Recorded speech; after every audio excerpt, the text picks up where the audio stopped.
everyone, kembali bersama saya Tias Cipta.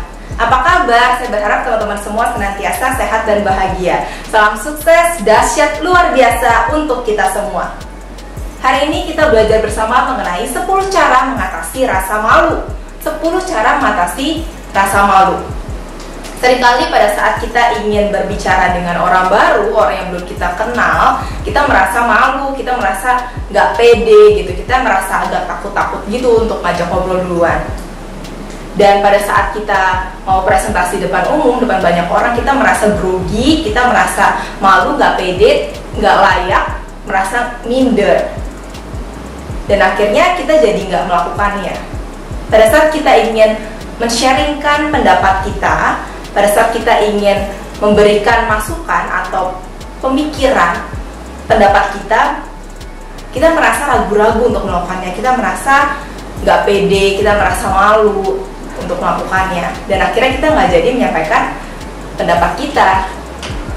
Dan tentunya apabila hal tersebut dibiarkan berlarut-larut, maka akan membuat kita kehilangan opportunity dalam hidup kita, akan buat kita kehilangan banyak kesempatan yang berharga dalam hidup kita, dan tentunya kita nggak mau dong hal itu terjadi. Jadi apa saja 10 cara mengatasi rasa malu? 1. Jangan overthinking. Kita tidak perlu berpikir berlebihan. Seringkali orang merasa malu karena berpikir berlebihan. Aduh, bagaimana ya kalau misalkan pendapat saya itu ternyata nggak bagus, pendapat saya gimana ya kalau misalkan pendapat saya nggak diterima, bagaimana ya kalau misalkan ternyata mereka merasa kalau saya ini nggak cocok untuk berada di lingkungan mereka, gimana ya kalau misalkan presentasi saya itu jelek dan malu-maluin, gimana ya kalau misalnya pendapat saya itu nggak didengar sama orang lain, gimana ya kalau saya mengutarakan jokes atau candaan atau gurauan kemudian gak ada yang ketawa, kan gak banget gitu. Nah, jangan overthinking gitu, jangan memikirkan kemungkinan-kemungkinan terburuk seperti itu, karena kalau misalkan kita terus-menerus memikirkan kemungkinan-kemungkinan yang buruk, makanya kita nggak mulai-mulai gitu. Sedangkan kita kan harus memulai, kita harus melakukan sesuatu gitu. Jadi kita jangan berpikir berlebihan,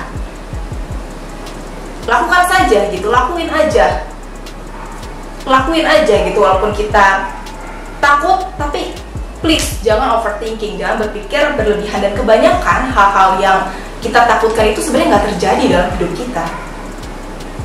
Jadi buat apa kita buang waktu kita dengan percuma dan diliputi ketakutan, padahal ketakutan kita itu nggak akan terjadi dalam hidup kita. Jadi jangan overthinking dan hidupi hari-hari kita dengan penuh semangat dan berpikir positif.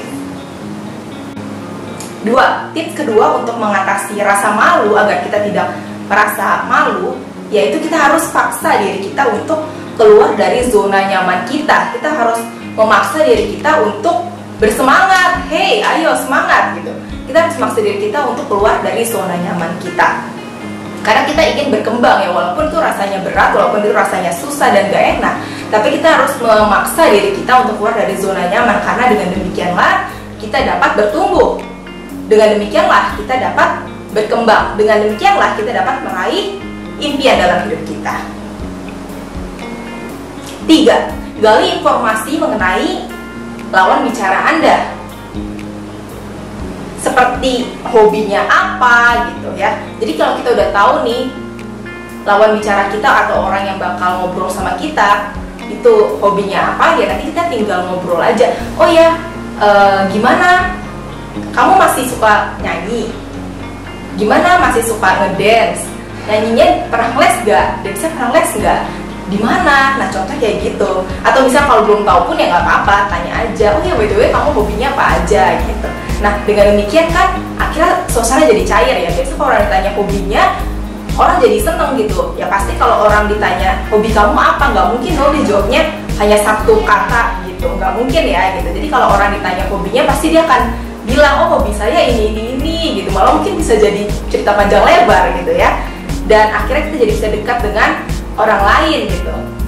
Dan akhirnya kita jadi nggak perlu malu-malu lagi, karena kita hanya perlu menanyakan hobi kamu apa. Simple banget bukan? dan akhirnya dapat menjadi teman, jadi sahabat, partner, dan lain sebagainya. 4. Dengarkan lawan bicara kita. Pada saat kita udah mengajukan pertanyaan ya, seperti hobi kamu apa? Nah, pasti dia akan cerita dong, oh hobi saya apa-apa saja, misalnya nyanyi, terus baca buku, nonton YouTube channel, terus saya juga hobi traveling. Nah, terusnya kita bisa ngobrol-ngobrol lagi, dan pasti akan nanya dong, hobi kamu apa? Nah, kita sharing hobi kita apa, kemudian kita bisa mengajukan pertanyaan yang lain gitu. Oh, nonton YouTube channel ya, suka nonton YouTube channel apa aja misalnya gitu. Nah, nanti pada saat dia cerita, ya kita dengerin, kita jadi pendengar yang baik. Gampang dong, kita hanya tinggal mendengarkan aja kan. Kita malu nih, ya kita mengajukan pertanyaan, orang yang cerita kita tinggal denger aja. Dan orang tuh seneng banget kalau kita dengerin gitu. Orang semua senang, suka deh pasti kalau misalnya apa yang dia ceritakan, apa yang dia sampaikan tuh didengar dengan baik dan dengan penuh antusias, apalagi seperti menganggukkan kepala, kemudian benar-benar mendengarkan ya, dan benar-benar kita antusias dengan kehidupan orang tersebut. Sebenarnya kalau kita ingin membuat orang tertarik dengan kita, dan sehingga kita tidak merasa malu pada saat kita ngajak ngobrol orang baru, cara termudah adalah mendengarkan orang tersebut. Kita ajukan pertanyaan, kemudian kita dengarkan pendapat orang tersebut, atau kita dengarkan hobi orang tersebut, atau dengarkan apapun lah yang dia katakan gitu. Setiap orang tuh seneng banget kalau didengar, dan dengan demikian pasti akan jadi dekat. Dan juga jangan lupa namanya ya, yang pasti kita harus ingat nama orang lain gitu. Ya kita udah kenal sama orang, kemudian kita harus ingat namanya, karena setiap orang tuh pasti seneng kalau misalnya namanya diingat, dan itu pasti akan jadi poin plus buat kita dan bisa jadi teman baik gitu sama kita. Nah, jadi kita nggak perlu malu-malu, kita dengerin aja orang ngomong apa, jadi pendengar yang baik. Itu adalah kuncinya. 5. Tidak perlu perfeksionis. Kita nggak perlu perfeksionis. Sebagai contohnya pada saat kita mau presentasi di depan umum gitu, pada saat kita ngomong pertama kali misalnya kita gitu, atau diem atau ngeblank pun ya sudahlah ya, lebih baik daripada kita tidak mencoba. Karena kita harus mencoba dong, sampai kapan kita nggak pernah mencoba. Setiap orang sukses pasti pernah ada di titik nol, pasti semuanya tuh startnya dari nol gitu. Tapi kenapa sama-sama start dari nol, ada orang yang sukses, ada orang yang enggak. Nah, jadi kita jangan malu kalau kita lagi di titik nol gitu.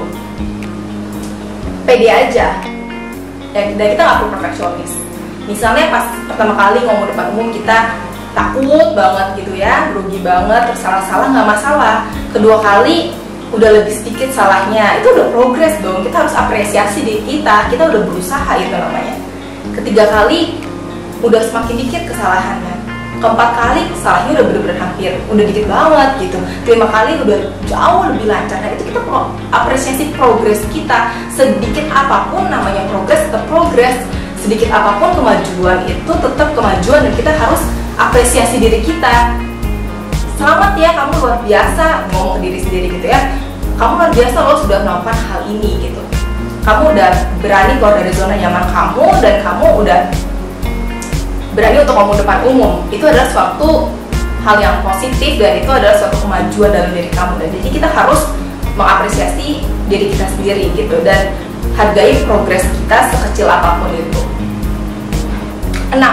Ingatlah nama orang lain pada saat kita berkenalan dengan orang baru, karena dengan kita mengingat nama orang lain, orang tersebut akan senang dan tentunya akan lebih suka ya untuk ngobrol sama kita, akan lebih suka untuk menjadikan kita sebagai temannya, dibanding kalau kita nggak ingat sama nama orang tersebut atau salah dalam menyebutkan nama padahal udah dikasih tahu namanya. Jadi ingat nama orang lain itu dapat membuat kita menambah teman baru dengan kita mengingat nama orang lain. 7. Tanamkan kepada diri kita sendiri kalau kita ini adalah orang yang tidak malu. Tanamkan kepada diri kita sendiri kalau kita ini bukan orang yang pemalu. Tanamkan kepada diri kita sendiri bahwa kita adalah orang yang percaya diri, bahwa kita adalah orang yang yakin dengan diri kita sendiri, bahwa kita bersemangat, bahwa kita pede, bahwa kita pasti bisa. Tanamkan pada diri kita sendiri bahwa kita ini adalah orang yang penuh percaya diri, karena apa yang masuk dalam pikiran kita dan apa yang kita perkatakan itu cepat atau lambat dapat menjadi kenyataan dalam hidup kita. Karena itu kita harus memperkatakan hal-hal yang positif pada diri kita, seperti saya percaya diri, saya tidak malu-malu, saya pede, saya yakin saya pasti bisa, saya menawan, saya mempesona, saya pasti sukses, saya pasti berhasil, apapun yang saya kerjakan pasti berhasil, saya luar biasa. Tanamkan hal-hal positif pada diri kita sendiri sehingga itu masuk ke dalam alam bawah sadar kita, ya, mulai dari pikiran kita, dari apa yang kita katakan, kemudian masuk ke dalam alam bawah sadar dan akhirnya menjadi kenyataan dalam hidup kita. Jadi kita harus mengucapkan hal-hal positif, ya. Sebagai contohnya ya kita percaya diri, kita perlu percaya diri. 8. Ingat keuntungan apa sih yang bisa kita peroleh apabila kita nggak malu-malu? Keuntungan apa aja sih yang bisa kita dapatkan apabila kita penuh dengan percaya diri? Keuntungan apa aja sih yang bisa kita dapatkan apabila kita pede untuk menyapa orang lain duluan? Keuntungan apa sih yang bisa kita dapatkan apabila kita pede dalam menyapa prospektus customer kita? Keuntungan apa aja sih yang bisa kita dapatkan apabila kita pede, percaya diri pada saat presentasi depan banyak orang? Keuntungan apa aja sih yang bisa kita peroleh apabila kita dengan penuh percaya diri menunjukkan siapa kita dan apa yang dan bantuan atau manfaat apa sih yang bisa kita berikan kepada orang-orang di sekitar kita? Keuntungan apa aja sih yang bisa kita dapatkan apabila kita penuh dengan percaya diri? Nah, kita perlu untuk memikirkan hal-hal tersebut sehingga itu dapat membantu kita menjadi lebih percaya diri dan gak malu-malu lagi. 9. Kita perlu ingat kerugian apa aja sih yang kita bisa dapatkan gitu ya. Kerugian apa sih yang akan kita alami apabila kita itu nggak pede, apabila kita itu malu-malu. Kerugian apa aja sih yang akan terjadi gitu ya apabila kita nggak pede untuk nyapa orang baru. Nah, kita jadi kuper, kita jadi kurang teman, kita jadi kurang pergaulan, kita akhirnya jadi kurang informasi. Dan kerugian apa aja sih yang kita dapatkan apabila kita malu gitu untuk ngomong depan umum gitu, untuk presentasi depan umum. Orang jadi nggak tahu kita ini siapa, orang nggak tahu kelebihannya kita apa, orang nggak tahu manfaat atau benefit apa yang kita bisa berikan untuk mereka gitu. Kita jadi nggak kelihatan gitu, karena kita nggak pede, karena kita malu-malu. Kemudian kerugian apa lagi yang akan terjadi dalam hidup kita gitu, kalau kita terus-terusan nggak pede dan malu-malu? Mungkin aja prospektus customer jadi ngerasa kalau service kita ke mereka itu kurang bagus dan akhirnya pindah ke perusahaan kompetitor dan lain sebagainya. Kita perlu untuk memikirkan kerugian apa aja sih yang bisa kita alami gitu kalau kita terus-terusan gak pede, kita terus-terusan minder, malu gitu. Itu yang perlu kita ingat, itu yang perlu kita ketahui dan sadari bahwa nobody is perfect, gak ada setiap orang yang sempurna. Jadi kita gak perlu minder, kita nggak perlu malu untuk ngobrol dengan orang lain, apalagi kalau orang itu lebih hebat dari kita. Kita juga nggak perlu malu, kita nggak perlu minder, karena pasti ada prosesnya. Skill software ada proses gitu, from nothing to be something gitu.